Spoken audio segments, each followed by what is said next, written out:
Welcome back to Preparedness, where we talk about all things prepping and self-sufficiency. I am so glad you're here. Today, we are talking about evacuation plans. Now, if you've watched my channel very long, you know that my goal is to stay put in my house. We almost always have more supplies in our homes than we do anywhere else. And so staying in our houses, one, is very comforting. Two, it's where our supplies usually are. And it just logistically makes sense for most emergencies. But there are times where evacuating might make sense. And so today what we're going to do is talk about 3 strategies you need to have from an evacuation perspective to make sure that you can keep your family safe no matter what is going on. So you've probably packed go bags and you've packed evacuation bins, and you know you have a list of things you want to grab before you leave your house. And that is all amazing. But the next step is, where do you go? I think a lot of times as preppers, we focus on the gear and the bags and the things that we're going to grab. Does you no good if you can get out of your house in an emergency situation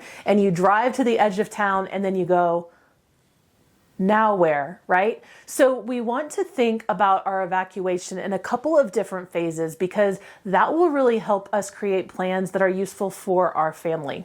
You should have 3 primary locations designated for an evacuation point. The first one is going to be someplace super close. And by that, I mean in walking distance for your youngest child or your eldest relative. It is someplace where you are out of harm's way from your house, but somewhere close that is easily identifiable and easy for children to be able to get to. The second layer of kind of emergency evacuation points is what I call local, but not necessarily close by.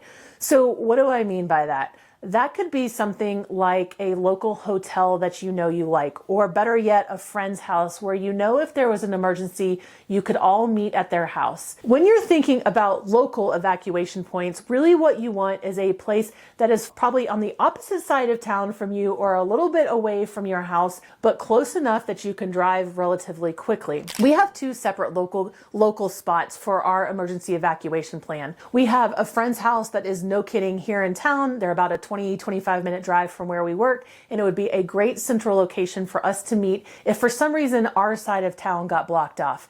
In Colorado, we also have a place located that's about an hour away. Still in driving distance, still relatively easy to get to, but not so close that if something was impacting our local community, that we would be still impacted by it. Pick places that your family knows well, that they are comfortable getting to, and that have easy and multiple ingress and egress routes. And by what I mean by that is, you don't want to pick some place that only has one way in and one way out into town, because if the roads get blocked, that place is going to then become a place where you have to stay. And that is not what we're looking for. We're looking for places where the family can rally and then potentially move on or come back to the house if that is something that you can do and it is safe to do. And then the third place that you may want to think about from an evacuation standpoint is really what I will call a long-term out of the local area spot. And most likely that is going to be with family or friends. That is a worst case scenario kind of thing where you can physically not go back to where you live because something has happened, whether that is a wildfire or a hurricane. Think Katrina. People had to evacuate and leave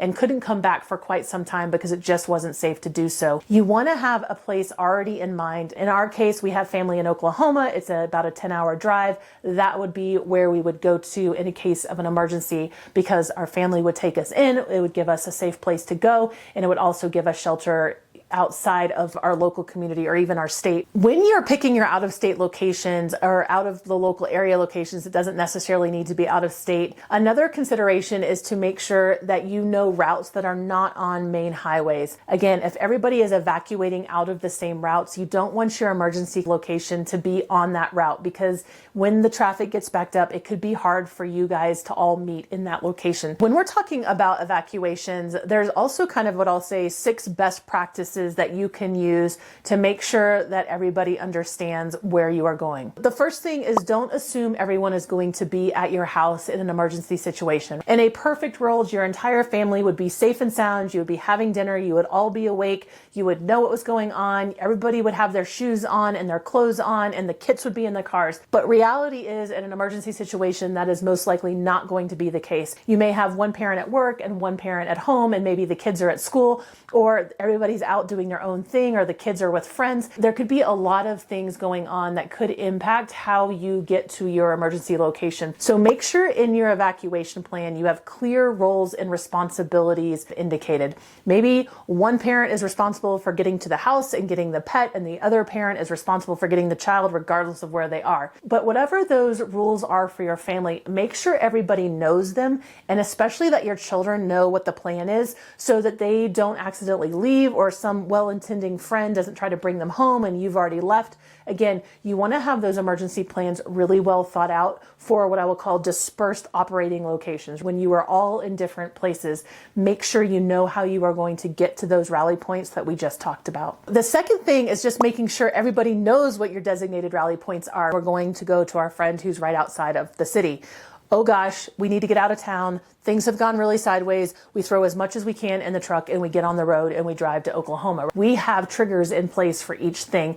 You need to decide what your family triggers are for each location so you know which rally point you are going to and there's not a lot of confusion. If there is something that's kind of emerging and you're just not sure, or hey, you just hadn't thought about that weird scenario, make sure that you have a way to communicate. You just want to have a way to communicate which rally point you are going to, or have preset triggers in case you can't communicate, that everybody knows where to show up, because you don't want to be driving around town trying to go to all your different rally points to figure out where people are. The third thing, again, is a lot more focused on the kids. Make sure that they have a way to know emergency contact numbers. They understand where those rally points are in case they are out with friends and they need someone to drop them off.